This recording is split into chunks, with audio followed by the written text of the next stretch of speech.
মকর সংক্রান্তির অনেক অনেক শুভকামনা। উপর আজকে একাদশীও আছে, অনেক অনেক শুভকামনা রইল।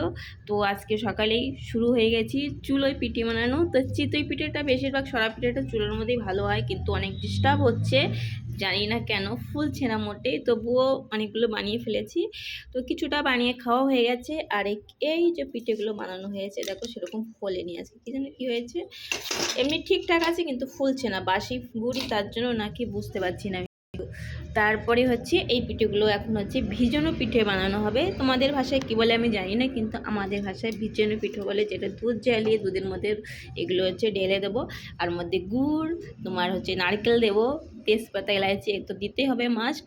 তো বছরে একবারই বানানো হয়, সবসময় তো আমরা খাই না, বছরে একবারই বাস পৌষ সংক্রান্তি আসে সেই সময়ই বানানো হয়, রোজ আর টাইম হয়ে আসে না।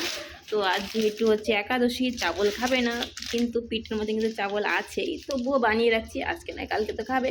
আজকে क्योंकि আজকে রান্না বান্না সব বন্ধ, শুধু পিঠে বানানো হবে। তোমরা কে কে খাবে চলে এসো, আর নেক্সট টাইম আর কী বানাবো তোমাদের সাথে অবশ্যই শেয়ার করবো। তো জাস্ট এখন শুরু হয়েছে সরা পিঠে থেকে।